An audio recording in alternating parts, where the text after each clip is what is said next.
Кут медиа каналына катталыңыз жана Билерман Ордо интеллектуалдык оюндарын көрүп туруңуз.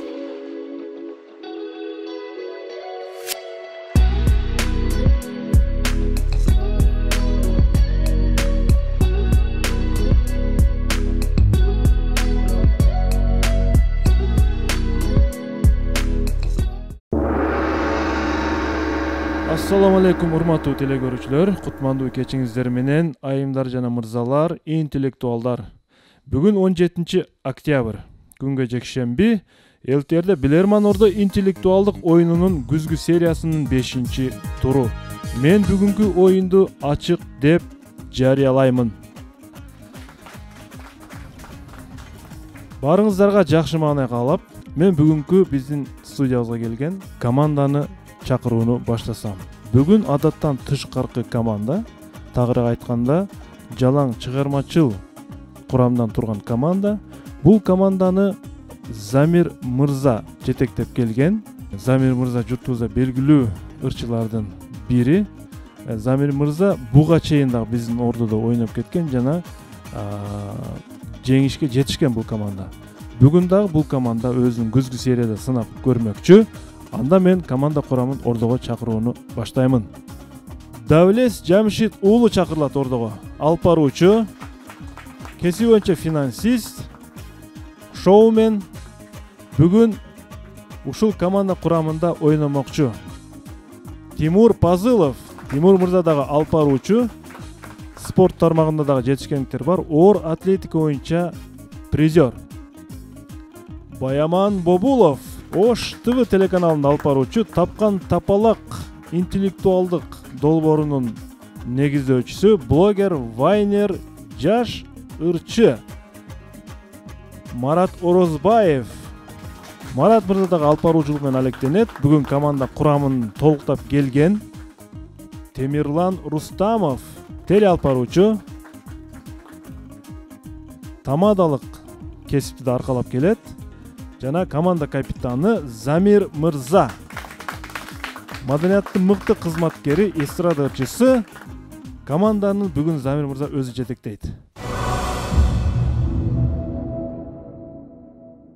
Замир мырза, кош келипсиздер. Маанайыңыздар жакшыбы? Алгач телекөрүүчүлөр менен бир амандашып алыңыздар.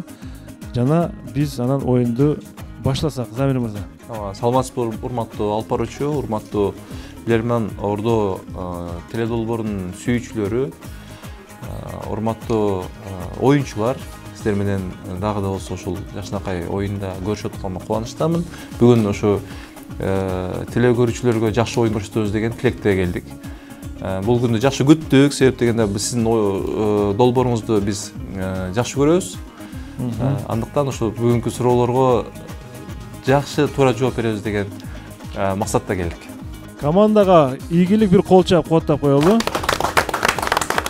Менимче телекөрүүчүлөр үчүн да кызыктуу. Сиздер эл назарында жүргөн инсандарсыздар.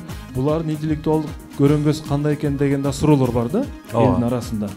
Ошон үчүн биз дагы бул жерге ушул чыгармачыл инсандарды мезгил менен чакырып турабыз. Биздин даректер Ош шаары Ленин көчөсү 330. Каттар үчүн бул Билерман Ордого деп жазыңыздар, ЛТР МТРКсына деп жазыңыздар. Инстаграмда Билерман _сызыкча Ордо деген биздин расмий баракчабыз бар. Ушул жерге катталып көрүп турасыздар, Билерман Ордо. Суроолорду жөнөтүңүздөр. Facebook'та да Билерман Ордо деген баракчабыз бар, жана электрондук дарегибиз bilerman_tv@mail.ru. YouTube'da биздин оюндорубуз жүктөлүп турат. Ар эфирден кийин биз оюндарды YouTube каналына жүктөбүз. YouTube'дан Билерман Ордо деп издесеңиздер, биздин оюндар чыгат. Биздин башкы өнөктөшүбүз Барбол. Барбол фирмасы. Барбол бул атамекендик өндүрүш фирмасы, Ош шаары Аскар Шакиров көчөсүндө жайгашкан. Барбол ар дайым жаңы, дайыма жаңы таттуу продукциялар менен биздин клубду кубандырып келет. Жана ошондой эле дагы бир өнөктөшүбүз Актив дизайн, жарнак жана полиграфия борбору. Ошондой эле биздин дагы бир өнөктөшүбүз бул Йома бургер кафеси. Йома бургер эң мыкты бургер. Эмил Токтошовго өз учурунда биз ыраазычылыкты билдире кетели. Анда команда оюнга даяр болсо, биз оюнду баштадык. Биринчи раунд.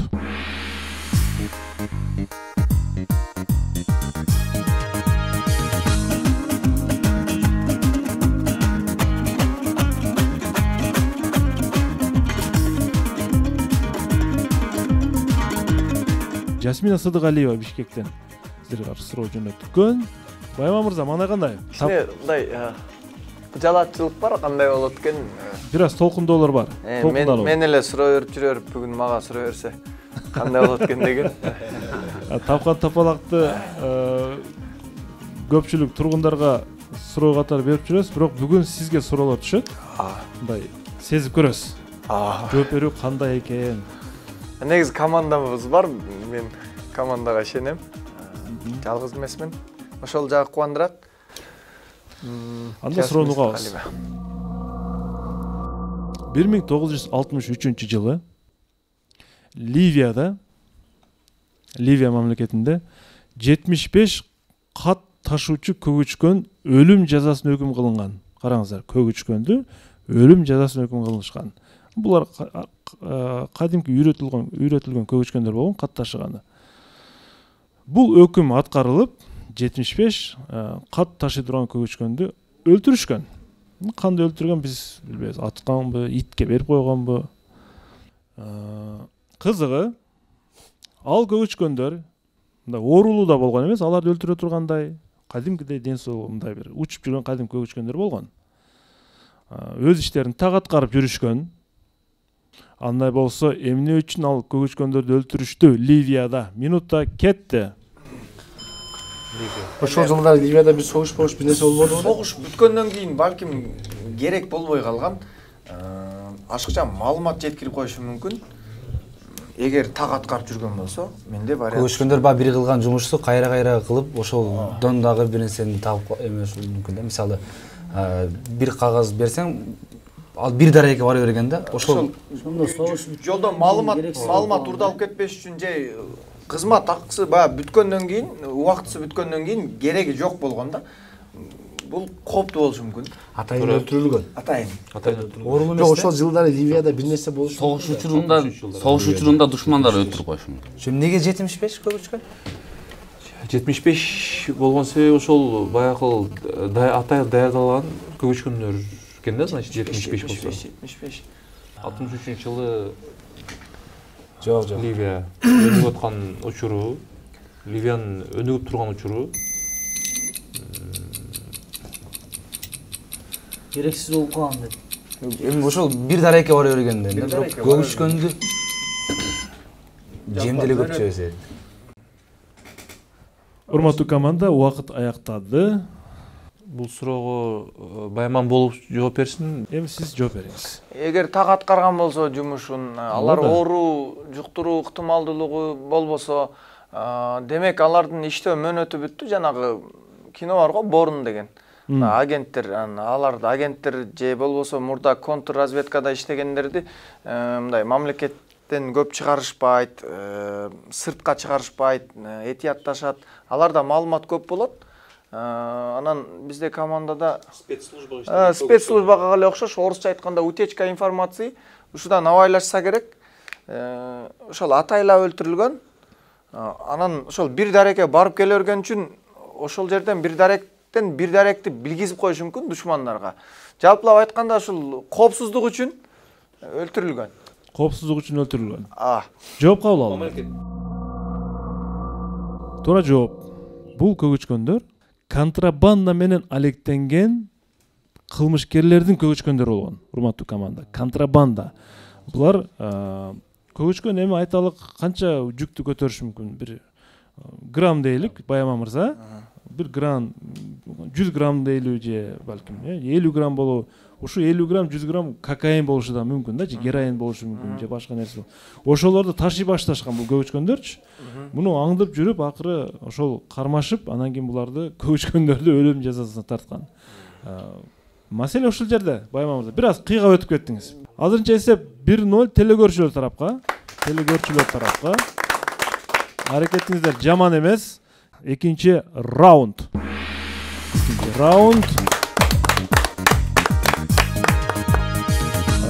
Замир мырза, учурда эмне менен алек болуп атасыз? Чыгармачылыкта кандай жаңылыктар? Бир аз токтолуп кетсеңиз. Чыгармачылыкта ушу жаңылырлардын үстүнө иштеп атабыз. Ошол дагы да болсо чыгармачылыкта теманы кеңейтүү, ата-эне, бир тууган Сиздин репертуарыңызда жалпы сол канча ыр бар, Самир мырза? 100дөн ашып калды буюрса. 100дөн ашып. Эң биринчи аткарып чыккан ырыңыз кайсы болгон? Махаббат деген өзүмдүн оонума таандык ырды чыгаргам, жаштар арасында кеңири тараган. Бул канчанчы жыл эле? 2001-жыл. 2001-жыл, бүтүндөй 20 жыл өтүптүр ортодон, 20 жыл болду. Чыгармачылык ийгилик жана экинчи раунддагы суроону биз окуйбуз. Ырыскүл Исабекова, Нокен районунун тургуну. Урматтуу билермандар. 1960-жылы Польшадагы бир журнал мультимедиалык карикатура чыгарат. Карикатура деген бир какшык иретиндеги бир сүрөт болот негизи. Саясат майданында карикатура көбүрөөк колдонулат негизи. Журналдагы биринчи көрүнүш. Элестетиңиздер. Мен окуймун, элестетиңиздер. Биринчи көрүнүш. 4-чү кабаттын балконунда турган адам 3-чү кабатта турган адамдын башына кыш таштап жиберет, кирпич. Кыш таштап жиберет. Экинчи көрүнүш, ошо журналдагы экинчи көрүнүш. Башына кыш түшүп кеткен адам 4-чү кабаттагы адамга кайра кышты ыргытат үстүнө. 3-чү көрүнүш карикатурадагы. Бирок ал ыргыткан кыш өз дарегине жетип барбай, кайра өзүнүн башына түшөт. 3-чү этаждагы адам. Суроо. Бул мультимедиалык карикатура адамдарды эмнеден сактанууга үндөп жаткандыгын аныктап бериңиздер. Бул бүгүнкү күндө дагы актуалдуу маселе болуп калууда. Кетти минута. Бирөөгө жамандык кылсаң. Бирөө жамандыктан да эмес, ушак кылуу. Бирөөгө мындай акарат келтирүү же болбосо Үйдө карап түкүрсөң кайра түшөт көзүңө, ушул макул. Ошосуңар. Ошондой эле. Бирок бул эми ал ар бир адамдын оюна келиши мүмкүн да. Биз башка жагын караш. Саясий болуп атабы? Жок, саясий эмес. Саясий эмес, жөн эле. Саясатта да бар деп. Мисалы бирөө жамандык кылса, ага сөзсүз түрдө жамандык кылып кайтаруу өзүңө эле зыян болот деген Ошондой таризде. мааниде. Ал эми ал боло турган нерсе, бирок биз башка жагын караш керек. Биринчи суроодогудай бул саясат деле болушу мүмкүн. 1960-жылы Польшада журналга чыккан дейт, Бул ошол ак үйдүн ичиндеги этаждагы багы кызмат ордун ээлеген адамдардын бири-бирине болгон Ошондой да. Ошол варианттагы бар. Ак үйдө 3-чү кабатта иштеген балким бир министрлер кабинети 4-чү этажда балким президент отуратыр, Ушундай. Жай мезгилге да токтолот да. Жай дагы бар беле. Актуалдуу тема болуп атат азыркы учурда деп атат. Азырда дагы. Саясат окшойт, Саясатка токтолобузбу? Ким жооп берет? Саясат эмес, мааниси өзү ошондой эле да. Бирөөгө жамандык кылсаң өзүңө кайтат деген. Убакыт аяктады. Ким жооп берет, Самир мырза? Бул суроого Байман Бобулов толуктап так жооп берсин. Кызык суроо болуп атат. Анан бир ойлондук. Ошол учурдагы балким ошол ак үйүндөгү кайсыл кабатта кимиси отурганын билбейбиз, бирок эми 3-чү кабатта башка бир саясатчылар отурса керек, анан 4-чү кабатта дагы бир ошол саясатчылардын бир тобу отурса керек. Чоң кызмат ордундагы. Бирок эң кызыгы сиз айткандай 4-чү кабаттыкы тийбей атат да кайра, туурабы? 4-чү кабаттыкы тийип атат, 3-чү кабат 4 катканда тийбей атат. Кайра өзүнүн башына түшүп атат. Логика, физикалык ченем деле ушундай. Кирпич кайра ылдыйга түшөт да. Ошол баары бир ылдыйдагылардын күчү жетпейт дегендей эле кылганбы дейм да. Канчалык мисалы жогорку кеңеш канчалык чечим чыгарганына карабастан ошол адан үстүдөгү чоңураак кызмат ордун ээлеген адамдар баары бир күчтүүлүк кылат же чече берет деген нерсе да. Ушундай. Бир акыйкатсыздыкты көрсөткүсү келген да. Жооп кабыл алынат. Журналда ушул карикатуранын астына ушундай бир сөз жазылыптыр да.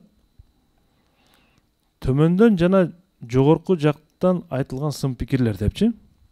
Журнал бул мультимедиалык карикатура аркылуу коомчулукка жогорку бийлик ээлерине карата сын айтпоо керек экендигин эскертмекчи болгон. Болбосо адамдар өз башына оор күн түшүрүп алуусу билдирилген. Тактап айтканда 3-чү кабаттагы адам жогорку жака кыш ата турган болсо, кайра өзүнүн башына түшөрүн билдирип, мындайча айтканда диктаторлук бир көрүнүштү айткысы келген журнал. Байма мырзанын сөзүндөгү азыркы маани, азыркы жооп маңыз бар, туура жооп деп эсептейбиз. Бир эсеп маңыз бар. Эсеп бир азырынча бир. Oyun улантылат. 3-cü раундга старт беребиз. 3-cü раунд.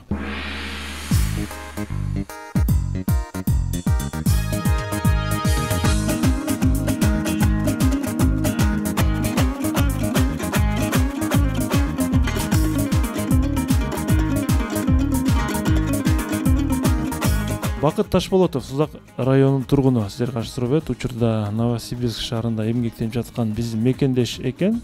Давлет мырза, маанай кандай? Маанай жакшы, абдан жакшы. Учурда сиз муниципалдык ишкананын биринде иштейсиз, тазалык ишканасында. Ооба. Шаардыктардын тазалык болгон мамилеси мындай бир позитивдүү жакка өзгөрдү деп ойлойсузбу? Жок, начарлап кетип атат. Мамилеси. Жылдан жылга начарлап кетип атат. Эмнеден деп ойлойсуз? Бизде мисалы көбүнчө майрамдардын эртеси же кандайдыр бир иш-чара болгон күнү ошол жерде кадимкидей бир чоң машина мусор чыгат да. Ошондой бир нерсе болуп кетет. Бул мыйзам ченинде эле көрүнүшпү же мисалы үчүн эми ал жерге айталык иче турган же жей турган нерсе алып барат. Алып барбаш керекпи же урнанын өзүнө ташташ керекпи кандай? Ошол жерге атайын биз урналарды уюштурабыз, кандай иш-чара болбосун. Урнага таштабай көрүнгөн жерге таштап. Чоң контейнерлерди алып барабыз, 4 бурчуначы. Ошентсек деле бирок таштап чачып кете беришет. Тазалыкка тарбия үйдөн башталыш керек. Суроо. Бир эле учурда эки кылычты колдоно билүү идеясын япондук Миямото Мусаси ойлоп тапкан. Эки кылычты колдоно билүү идеясы. Бул идея анын башына Мицумайн Шрайн деген фестивалда барган учурда келип калат. Бул идея фестивалда. Кызык, ал фестивалда бир кесип ээлерин көрүп калат. Андан кийин буга идея келип атпайбы? Бир кесип ээлерин көргөндөн кийин. Алардын кыймыл аракетине кылдат маани берген Миямото Мусаси дароо эле бир убакыттын ичинде эки кылычты иштете алуу мүмкүн экендигин билет. Ага чейин бир кылычты иштесе болот деген. Сиздерге суроо. Ал фестивалда кимдерди көрүп калган эле? Минута кет. Биринчи вариант. Дирижер. Же эки Ямахану бир нерсени алып бирдей ойногон да. Таяк колдо болгон да, таяк болгон. Дирижердо бир эле таяк болот го. Бирок эки. Ол Алмалда баягындай домбура баягындай немелер кагылган. Ошо музыкалык аспап. Музыкалык аспап. Барабан ойногон. Музыкалык аспап деп айттыбы азыр? жок, фестиваль болғаннан кейін, значит, бир кесип ээлеринде да бирок. Ол болсо баягындай эле болгон, дыңгыр. Фестиваль музыкалык аспап жалпылап эле айтып коела, музыкалык аспап, анан жанагылар бар. Ал жактан шар ойногончу. Шар ойногон фестиваль майрамдык маанай болуп аткан болсо, бирөө шарик ойнотуп, же болбосо баягы мындай чоң бар го мындай. Мындай айландырат го. Билесиңби? Ал жактан кийин баягы палочкалар менен да тамактанышкан да. Палочкалар менен, баягы эките палочкалар менен тамактанышкан, ошолор да болушу мүмкүн.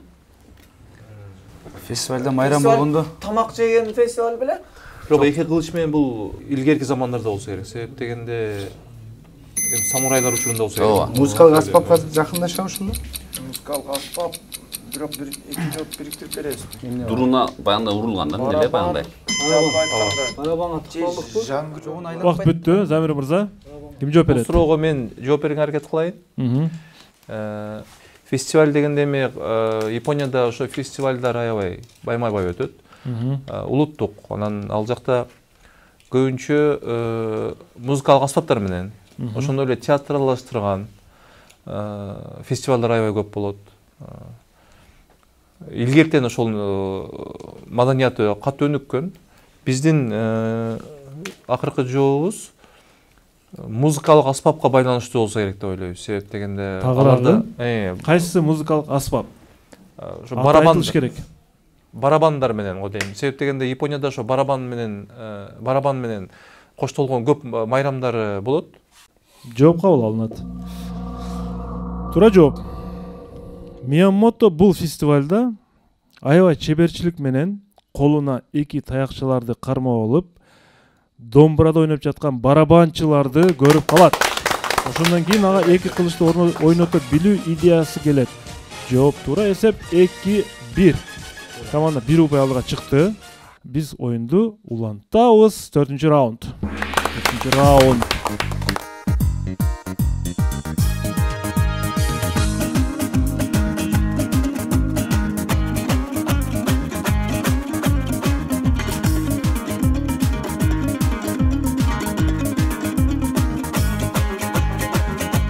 Амантур Мирлан уулу, Токмок шаарынын тургуну. Сиздерге каршы суроо берет. Урматтуу билермандар. Мониторго көңүл бурабыз. Назарыңыздарда кыргыз улуттук акча бирдиги, 1 сом. Муну ким колдонуп калды? Колдондук биз. Колдондук баарыбыз эле. Урматтуу билермандар. Учурда бул дээрлик колдонулбай калды, Замир мырза. Колдондон чыгарылган. Эстелик үчүн эле салып жүрбөсөң? Ооба, салып жүрөбүз. Ушул сомго кайтабыз азыр. 1994-жылы чыккан 1 сомдук акча купюрасынын биринчи бетинде сиздер көрүп турган Абдуллас Малдыбаев, белгилүү композитор Абдуллас Малдыбаевдин элеси тартылган. Ал эми арткы бетинде болсо филармония бар, ошону менен бирге эле эмнелер тартылган. Телекөрүүчү сиздердин эс тутумуңуздарды текшерип атат. Кетти минута. Менде жанымда бар эле. Кыйын болду. Комуз тартылган. Комуз тартылган. Кошобуз дагы. Музыкалык аспаптар тартылган. Дагы адам башка дагы тартылганбы? Жок, Музыкалык Мен билгенден комуз турат. Комуз дагы. Кыргыздын ойма чиймелери. кыяк бар. Кыяк Кыяк көргөн ооба, кыяк бар. Комуз кыяк. Кыргыздын улуттук аспаптары да, бардыгы. Анда Эмнени ойнай алганы тартылган эмеспи? Жок. Оскомуз дагы болгонбу? Ооба. Оскомуз бар. Болгонбу? Анык Оскомуз бар. Ишеничтүү элеби? Бар, айтабыз. Көптөн бери көрүбүз да. Кошобуз. Кыргыздын парламентине окшогон бирок бар да. Оюма чийме парламент бардыгы эле эмеде Жок, орнаменттер бар. Алдында деле бар. Коздолот, комуз, Комуз, кыяк, Оскомуз. Оскомуз деп кое беребизчи. эми Ал өтө чоң эмес. Кичинекей болот булар. комуз. Замир мырза убакыт аяктады. Темирлан инибиз жооп берүүгө аракет кылсын. Кыргыздын кесибине байланыштуу улуттук аспаптар. Мисал үчүн Комузду көргөнбүз, эстеп атышат бардыгы. Оз комузду, анан кыяк дагы бар арасында. Таякчасы менен көргөнбүз деп атышат. Андан кийин филармониябыз дагы. филармонияны айттым. Ооба. Ошо филармониядан башка дедим. Жооп кабыл алынат. Арт жагында көрөлү анда. Комуз, жооп тура. Эс тутумуңуздар жакшы экен. Бул да биздин улуттук баалуулуктар, улуттук валютаны билүү бул ашыкча болбойт. Ошон үчүн ушундай суроону жакшы суроо негизи. Эсеп 3-1 азырынча. Эсеп 3-1. Команда жакшы көрүнүштө баратат азырынча. Оюнду улантабыз. 5-чи раунд.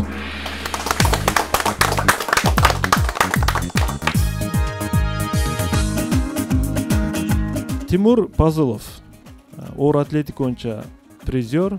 Ошто менимче сиз биринчиликти алган болушуңуз керек, ушундайбы? Ушул боюнча бир ой бөлүшө кетсеңиз. Урматтуу алып баруучу, бул сурооңузга жооп берейин. Бир нече жыл мурда 2-чи орунду, 1-чи орунду алганмын. Ош, Жалал-Абад, Баткен шаарларынан келген спортсмендер ортосунда ушундай жарыш болгон.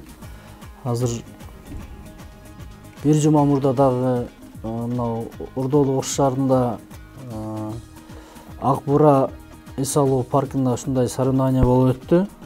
Ал жерде мен тилекке каршы 3-чү орунду алып калдым. Канча килограммдык штанганы көтөрдүңүз? 130 килограмм көтөрдүк. 70 килограмм вес менен. Ийгилик каалайбыз.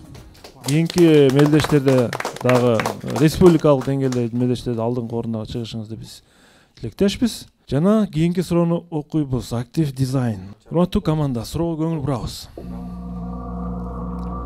Ислам тарыхында Ухуд согушу өзгөчө орунга ээ. Ухуд согушу пайгамбарыбыздын саллаллаху алейхи вассаламдын Мадина шаарына барганда, Мадинага меккеликтердин мындай бир бастырып келип аябай бир чоң согуш болгон бул. Ошол согушта мусулмандар жеңген деп айтылса дагы, согуштун тактикасын, согуштун жүрүшүндө мусулмандар жеңилүүгө учураган факты бар. Чоң бир көрүнүш бар.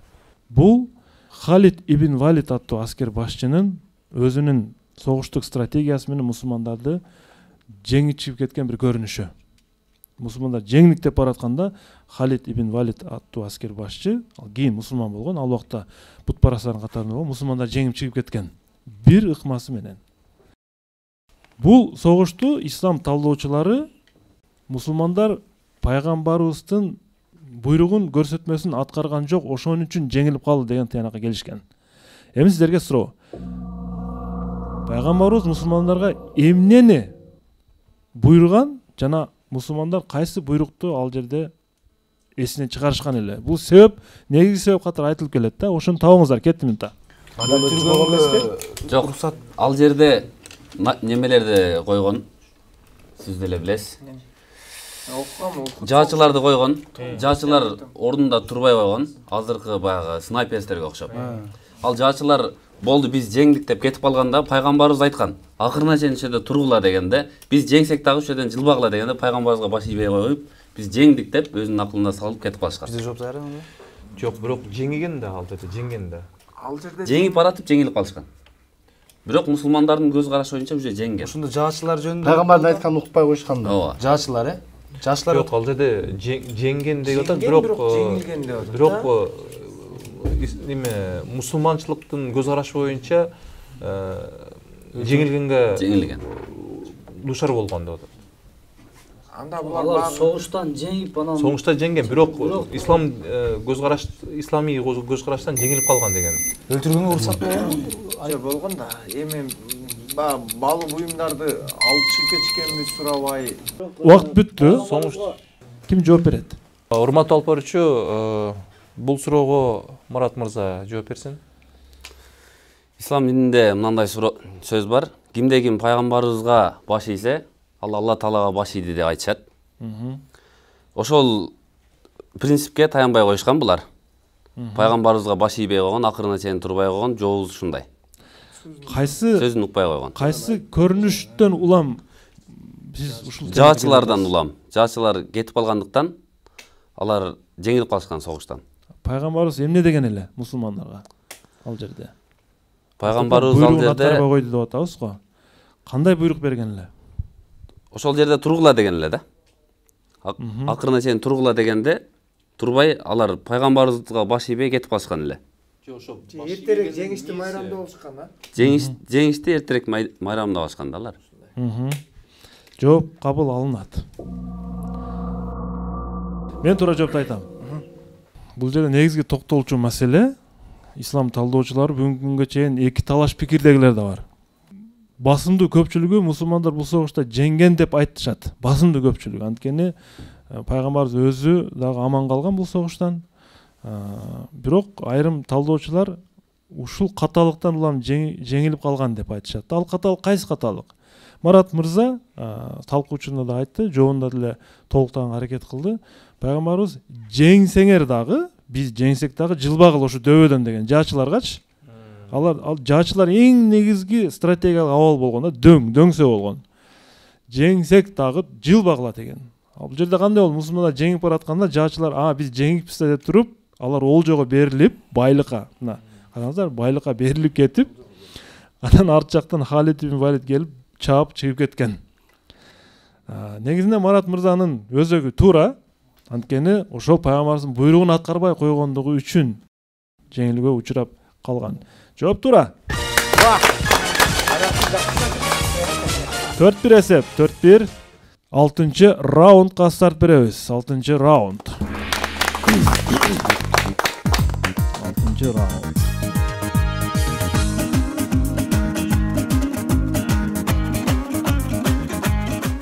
Темирлан мырзага сөз бергим келип атат. Жашыңыз канчада Темирлан мырза? Мен 22-де. 22-де жашсыз. Үй бүлө азырынча Бойдок. Азырынча жок. Кыздарга бул реклама.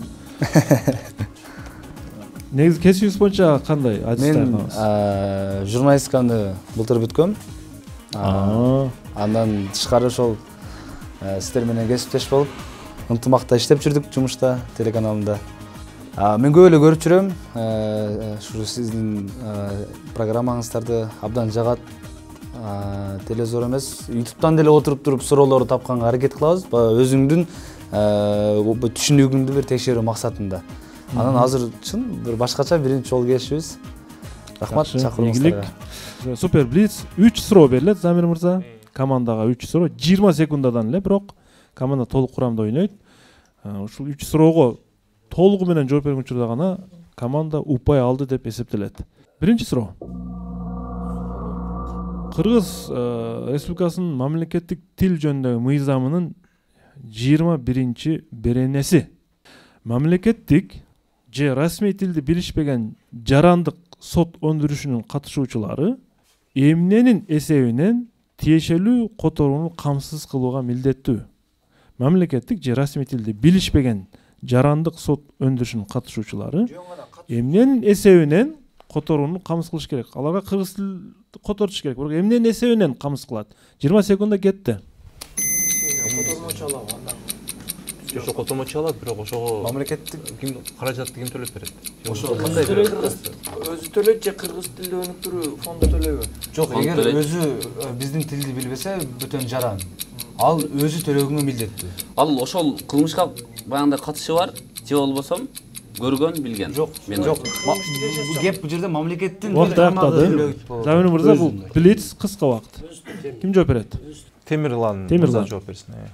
Башка тилди билбеген жаран өзү жооптуу. Мисалы башка жака барсак аз кеп кыргыз тилде болот. Бөтөн жарандар эгер кыргызча билбесе өзү ошол котормочу жалдап өзү ошол түшүнгөнгөнгө мүмкүнчүлүк өзүндө. Биз ошол өзүндө токтолой деп атабыз. Кайсы бир кыргыз тилин түшүнбөгөн жаранга өзү төлөгөйт. Биринчи суроонун жообу туура. Өз эсебинен төлөйт. Өз эсебинен төлөйт. Котормочу жалдайт. Кайсы бир мамлекеттик орган жардам бербейт буга. Кийинки экинчи суроо. Ушул эле мыйзамдын 17-чи беренеси. Мамлекеттик бийлик жергиликтүү өз алдынча башкаруу органдарынын жана башка мамлекеттик уюмдардын жетекчилери өз кызматкерлеринин мамлекеттик тилди үйрөнүшүнө шарт түзөт жана дагы эмнелердин жүргүзүлүшүн камсыз кылышы керек. 20 секунда кетти. Кагаз документтердин кыргыз тилинде жүрүшүн талап кылыш керек. Устав деп коелу. Кагаз иштерине кыргыз тилинде жүрүш керек. Анан эмеден өтөт го, аттестациядан өтүп эле ар бир кыргыз тилинде тапшырат го. Баягы заявление кылып алып келесиң го, кыргыз тилинде бер деген да. Жок. Ал кагаз иштерине кирет. Анан сүйлөшүшү келген баягы келген адамдар менен. Мамлекеттик ишканага барган сөзсүз кыргыз тилинде эме тапшырат. Давлес мырза жооп берсин команда. Ооба. Ким жооп берет, Замир мырза? Кыргыз тилинде. Урматтуу алып баруучу Давлес мырза жооп берейин болсун. Кыргыз тилин кагаз иштерин кыргыз тилинде жүргүзүү. Кагаз иштерин. Кагаз иштерин Тагыраагы иш кагаздары. Иш кагаздарын. Иш кагаздарын мамлекеттиги жүргүзүшүн камсыз кылат. Жооп туура. Аракетиңиздер жаман эмес мамлекеттик тил боюнча. Эми 3-чү суроо. Бул бир аз башкача суроо. Мамлекеттик тил жөнүндө эмес. Бир ыр саптарын окуймун. Арасында көп чекиттерди калтырып кетем. Сиздер бул ыр эмне жөнүндө экендигин толуктайсыздар.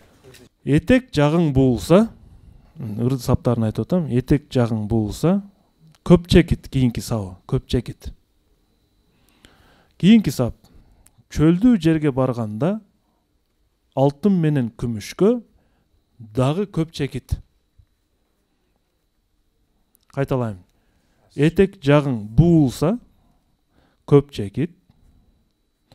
Кийинкиси. Чөлдүү жерге барганда алтын менен күмүшкө көп чекит бул жагы. Урматтуу билермандар. Бул ыр саптарын толуктаңыздар. Эмне жөнүндө кетип жатат? Кетти 20 секунда. Этек жагың буулса, чөлдүү жерге барганда алтын менен күмүшкө. Этек жагың буулса, уйгаштыкта болушу мүмкүн да. Уйгашат да. Этек жагың буулса, Çöldü жерге барганда этек жагың күмүшкө. Этек жагың буулса. Этек жаң буулса. Болду, bu время bitти. Этек жаң буулса. Убакыт аяктады Замир мырза. Ким аракет кылат? Мен жооп берген аракет кылайын, Нурмат Толпорович. Мындай сөздөргө токтолдум да. Этек жаң буулса кайгырба. Чөлдүү жерге барганда алты менен күмүшкө алмашпа. Ушундай болушу мүмкүн. Темиларга бир шанс берип. Макул жооп кабыл алынат. Бул Блиц көп убакыт бере албайбыз. Бул жеңи жоктун аккан суу деген ырынан үзүндү болчу. Толуктайбыз. Этек жагың буулса, көл болосуң аккан суу. Чөлдүү жерге барганда алтын менен күмүшкө тең болосуң аккан суу. Чөлдүү деген жер, чөлдүү деген сөз сиздерге логика болчу, илмек болчу Замир мырза. Алтын менен күмүштөн кымбат болот. Чөлдө суу болбосо алтын менен күмүш бул 1 тыйын. Жалпы эсеп телекөрүүчүлөр тарапка бул раунд кетип 4-2. 4-2 болду. Музыкалык тыныгуу Замир мырза, анда сизден жагымдуу бир чыгарманы күтөлү.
Oyundu улантабыз. 7-ci раунд. 7-ci раунд. Баяман мырза, YouTube каналдарында сиз активдүү элесиз, ушундай? Ооба. Абдували Туйчиев Чүй облусунан сиздерге каршы суроо берет. Урматтуу билермандар. 1980-жылы Тору Иватани ысымдуу бир жигит, азырынча бир жигит деп туралы, кийин бул белгилүү болуп кетти. Тамактануу үчүн ресторанга кирип, пицца буйртма берет. Пицца жегени. Официант анын алдына пиццаны алып келип койгондон кийин Тору Иватани анын бир бөлүгүн жеп, калган бөлүгүн карап көп ойлонот. Пиццанын, элестетиңиздер, пиццанын түзүлүшү. Мен мониторго деле берип кое берейин пиццаны. Барыңыздар эле эми жеп жүрөсүздөр негизи. Ушул пиццаны дейт, ушул эмес, айтор пиццаны жеп карап көп ойлонуп калат. Жыйынтыгында ал бүгүнкү күндө көпчүлүгүбүзгө белгилүү болгон бир оюнду ойлоп тапкан. Оюнду. Белгилүү болгон бир оюн. Сиздер ошол оюнду атын таап бериңиздер. Кайсы оюнду Тору Иватани негиздеген? Биринчи вариант Тетрис. Жок, Тетрис эмес. Эмнеге Тетрис? Эмес, жанагы сүрөттөрдүн бири-бирине таап го. Ошол экинчи вариант. Эмеби? Алып келип жасайт, аралашып кетет, Ошол кайсы эле? Кубик деген сыяктуу. Жок. Эме бар го. Мозаика беле? Мозаика. Же болбосо ушул оюн, мына оюн. Же ушул оюнбу мына? Ушул оюн. Жок, бул оюн. Мозаика топтоп отурушубуз убакыт утпайлыбы? Жок. Убакытта. Мозаика кураштырган бир Оюн. Убакыт уталы. Пазл. Убакыт уталы. Өзү алып кала болсо. жапырап. Эртерээк даяр болсо. Так келдикпи? Точно? Ошол токтолдукпу? Же дагы бир Ошо кураштырылган жаш балдардан баягы оюндары көп го. Бизде эле топ. Анда түрү көп болуп кетти. Кураштырылган бир оюндун түрү. Үстү кайлы? Ооба. Пазл. Жапырап. Биз даярбыз. Урматтуу алып баруучу, биз даярбыз. Ким жооп берет? Тимур мырза жооп берүүгө аракет кылсын. Фамилиясын окшойт. Биз ойлонуп отуруп команда менен бир чечимге келдик. Бул жанагы сүрөттөрдү бири-бирине кураштырып, биз өзүбүз деле ойноп жүрөбүз. Пазл деген оюн бар. Сүрөттөрдү чачып салат, аны бири-бирине кураштырып, ошол сүрөттү табыш керек да. Жалпылап кураштыруу оюну дегенге токтолдук. Эгер атын айтып атам болсок, Пазл. Ушуга токтолдуңуз, Токтолдук го команда менен. Жооп кабыл алынат. Команданын расмий жообу бул пазл сыяктуу ошол кураштыруу оюну деп Тимур мырза жооп берди. Эми мен ошол оюнду сиздерге сүрөтүн көрсөтөйүн.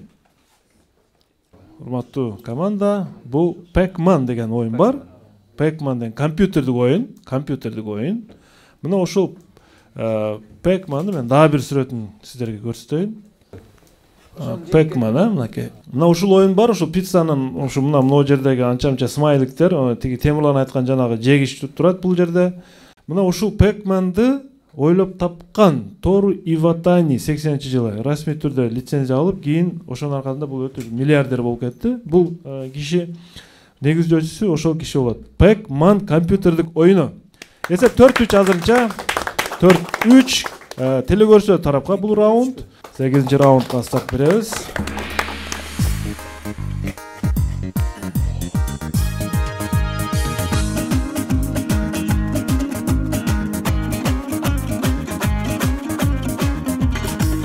Кайрат Абсатаров, Сузак районунун тургуну. Суроого көңүл бурабыз. Урматтуу билермандар, дүйнө жүзүндөгү эң семиз аюулар Аляскада жашашат. Изилдөөчүлөрдүн пикирине караганда, аюулардын семирип кетүүсүнө эки негизги себеп бар. Биринчиден, алар лосось балыктарын жешет, аябай жакшы жейт. Лосось балыктары аябай майлуу болгондуктан, калория аябай көп болгондуктан аюулар тез семирип кетишет. Бул биринчи себеби. Сиздер экинчи себебин табыңыздар. Аюуга жакшылап анализ салабыз. Кеттими та. Погода болушу мүмкүн. Аляскада суук, кышында эмеде көп жатышы мүмкүн. Көп укташат. Ач болуп туруп анан кийин сразу баягында немеге чыккан үчүн, балык. Башка нерсеге вариант. Лосось өзү деңизден чыккан үчүн туздуураак балык болбойбу? Жол, ал биринчи вариант. Экинчи вариантты издейлиби? Экинчи вариант. Ошол биринчи вариант. Аляскада дейт, Аляскада дейт. Кандай жер? Суукта. Ага Аляска, Американын эме түндүк жагыда. Суук ага аюуларды айтып да туурабы? Уйкудан тургандан кийин эмеспи? Аляскада ага аюулар да турабы? Аляскада ага аюулар эмес. Погода, природа болушу. Азыр биринчи тамакка токтолду.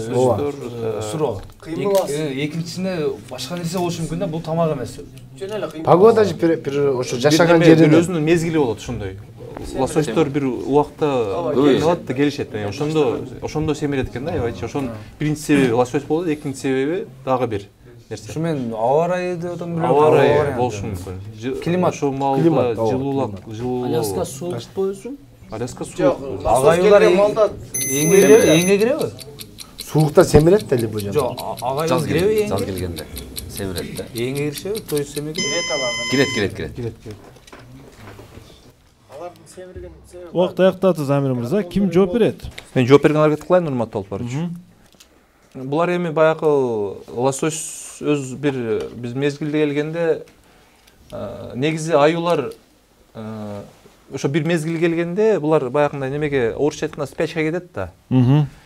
Булар өзүнүн немесин май топтош керек организмине. Себеп дегенде уктайт. 3 ай, 4 ай, 6 айга чейин уктай. Ошондо табият тарабынан ошо семиргенге гормондор болот экен эсеби. Жалпы гормондор болот. Семиргенге ошо табияттан семирет да өзү. Табият себептүү. Ооба. Жооп кабыл алынат. Туура жооп. Аляскада аюуларды тез аракетке келтирүүчү табигый душмандары жок. Аляска суук. Корко турган эч нерсе жок аюунун. Корко турган эч нерсе жок болгондон кийин анын жашоосу беймарал болот, Баяман мырза. Мындай үркүп, жанагындай болуп андай тез аракетке келүүчү жагдай жок да, аюу чайып алып. Ал эми душмандын жоктугунан улам алардын кыймыл аракети дагы азаят, Замир мырза. Кыймыл аракет азаят дагы баягы эмне деп коет? Геневестик аюуларды семирүүгө алып келет. Туура, Замир мырзанын оюнда дагы кайсы бир жакындык болушу мүмкүн. Табият шартты семиртип берет деп айтып атат Замир мырзачы. Семете мырза, Замир мырзанын жообунда бир маңыз барбы? Команданын жообунда дагы жан бар, жакындык бир аз бар. Анткени чээнге кирген адам же чээнге кирген аюунун кыймыл аракети пассивдүүлүгү ал айдан ачык да. Бул ошо жагына кыйытып айтты команда. Эми ал жерде бирок аз кыймылдан башка да бейгамдык деген дагы түшүнүктөр бар экен. Эми алар бир мындай ключевой түшүнүк эмес. Андыктан бүгүнкү ушул өнөр адамдарынын биздин ордого келип ойноп жатканын эске алып, балким командага упайды берсеңиз туура болот. Упайды бердик. Анда команданы маңыздуу жообун маңыздуу деп кабыл алабыз. Замир мырзанын жообун упайды беребиз. 5-3 эсеп. 5-3. Эсеп 5-3. Оюнубуз улантылат. 9-раунд.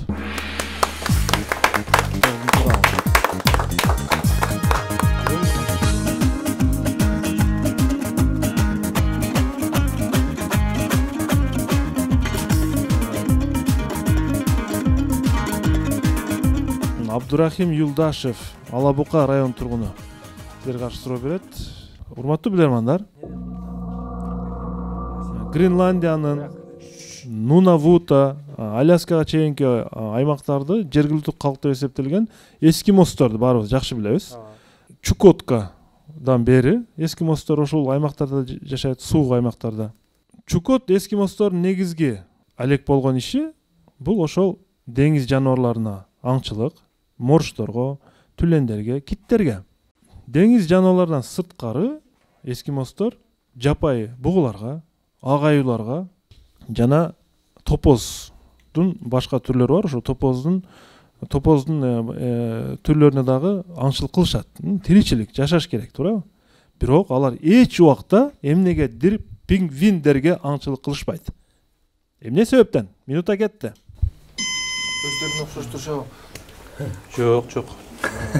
Пингвиндер алыс жерде жашайбы булардан да? Жок. Пингвиндер жок эмеспи бул жакта өзү? Ооба. Балким? Жок, пингвиндер бар. Барбы? Пингвиндер бар. Ошол аралык Пингвиндер барбы? Антарктидада. Азыр түндүк боюнча кеп болот ал? Аляска боюнча. Түндүктө? Аляскада бар. Түндүктө Аляска. Пингвин жок да, түштүктө. Жок, Аляскада эмес, булар немеде да, мына Сыйлашабы? Россиянын түндүк Пингвиндерде ажам катары көрүшпөйбү? Баягы бир неме дагы жок, булар неме бир жаныбардын эмеси болуш керек, азыгы болуш керек. Түлендер. Ошол жаныбарга байланыштуу. Булар кырып ирсе, алар жебей калат, алар биз жебей калабыз дейби? Мисалы деңиз жаныбарлары, көк кит, көктөнбү, морждор балким жейт. Морждор жейт, түлендерди. Жок, буларды да жеп кое бермек. Пингвин барбы? Балким пингвиндин эттери башка. Алалбы? Жок, Булар мусулман эмес. Жок, Мусулман эмес. Мусулман эмес го дейм. Пингвиндерге сыйган жерлери жок болобу? Жок, андай жок. Жок, пингвин барбы? Жанагыдай суроо болуп атпайбы? Төлөгөн Касымбектин зыңгаган ким жазган болбойбу азыр? Ошо пингвин өзү жок болуп калсачы. Ким билет? Эмес, түлендер. Аляскада бар жок. Түлендер Жок, бар. мен да уккан эмесмин да. Байман аке, ушул боюнча. Аз тактайбыз, пингвин барбы, жокпу деп туруп, биринчи ошону тактап. Убакыт бүттү, Замир мырза. Бар десек. Мен жооп берген аракет кылайын, урматтуу алып баруучу. Пингвиндер бул эскимостор жашаган жактарда жашабайт. Алар түштүк тарап эме шаарыбыздын түштүк уюлунда жашайт, ылдыйдагы Антарктидада. Арктикада пингвин жок дейсизби? Бар. Пингвин жок. Пингвин жок. Ишенемдүү түрдө айтасыз. Ишеничтүү түрдө айтам. Себеп дегенде ооба, ишеничтүү түрдө айтам. Жооп кабыл алынат. Туура жооп. Пингвиндер менен эскимостор жер шарынын эки башка жагында жашаган үчүн бул табигый мүмкүн эмес аңчылык кылуу.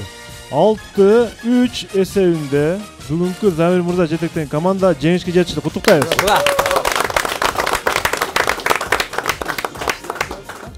Көптөн бери мындай жеңиш боло элек болчу. Чоң рахмат командага. Эми мына биз оюнду жыйынтыктадык. Азыр болсо биз команда өз ара бир пикирге келип, кайсы суроо мыктылыгын тандап туруңуздар, Замир мырза. Ал эми биз болсо бул жердеги биздин байкоочуларга сөз берсек. Бүгүн биз өзгөчө оюнга күбө болдук. Мына искусство өнөр адамдары келип, жагымдуу маанай жаратып, бүгүн жеңишке жетишти. Бул үчүн команданы куттуктайбыз. Азаматсыздар, ошол эле учурда өзгөчө болгон дагы бир себеби бүгүнкү оюн музыкалык тыныгуу менен дагы коштолду. Бул үчүн дагы Замир мырзага ыраазычылык билдиребиз. Замир мырзага ийгиликтерди каалайбыз. Жана бүгүнкү оюнда дагы мен мыкты билерман катары Замир мырзаны таптым.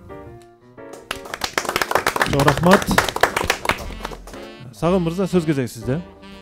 Урматтуу алып баруучу, бүгүн жакшы оюнга күбө болдук. Аябай мындай эл адамдары, өнөр адамдары, таланттар келип турганы клубубуз үчүн, жалпы эле коомчулук үчүн жакшы. Бул жерде биз аябай мындай сүйүнүшүбүз керек. Себеби мына Баяман мырза дагы өзү ушундай көбүрөөк китеп окуп, бул жерде байкадык. Замир мырза жана башкалары болушунча аракет кылып, интеллектуал деңгээлин, дүйнө таанымын кеңейтип, мындай өнөр адам болсо да убакыт тапканы баарыбызды мындай сүйүндүрөт, кубандырат. Чындыгында китеп окушубуз керек, изденишибиз керек. Ошол Баяман мырзанын аябай көп түрдүү жооп берип, ошол өзүнүн дагы тапкан тапалак программасы аркылуу көптөгөн телекөрүүчүлөргө, айрыкча көптөгөн мындай коомчулукка китеп окуганын билдирип койду. Мындай мыкты инсан экен. Ошондуктан биз Баяман мырзаны мыкты оюнчу деп балайбыз. Ал эми Замир мырза буга чейин мыкты оюнчу деп биз балаганбыз. Командага ийгилик болсун. Рахмат. Рахмат, чоң рахмат. Ал эми Замир мырза, эми сизге өзүңүзгө сөз берсек. Урматтуу алып баруучу, бул жерде айтылган сөздөргө мен өтө кубануу менен кабыл алып, ошол байкап отурабыз. Ошо ордодогу биз сыйлаган өзүнүн командасынын капитандары бар мырзаларга терең ыраазычылык айтам. Бүгүнкү оюнду ошол оюнубузду жакшы кылып берген, жакшы суроолор менен бүгүнкү оюнга катышкан теле көрүүчүлөргө дагы ыраазычылык айтам. Анан да болсо биздин ошол командабызга келип өзүнүн активдүүлүгүн көрсөткөн мен командама ыраазычылык билдирем. Буюрса дагы жакшы оюндарга келип катышганга биз ар дайым даярбыз.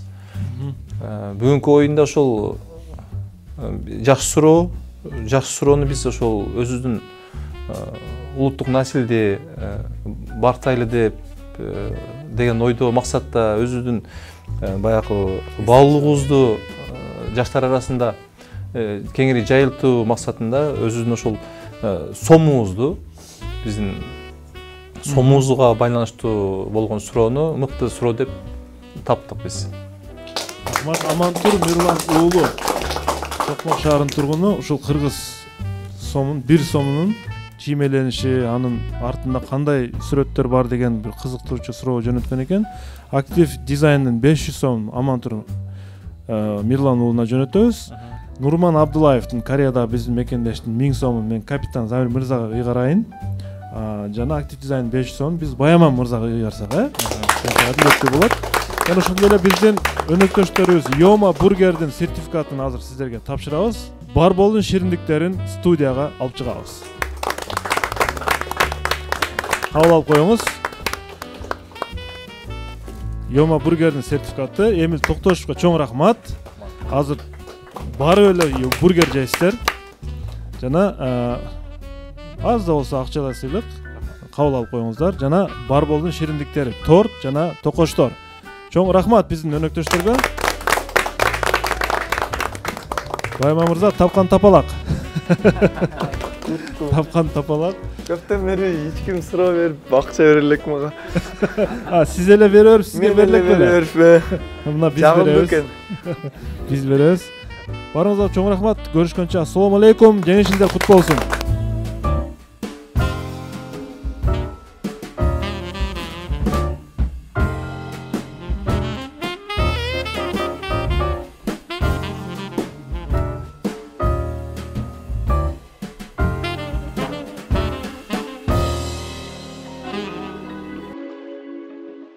Кут медиа каналына катталыңыз жана Билерман Ордо интеллектуалдык оюндарын көрүп туруңуз.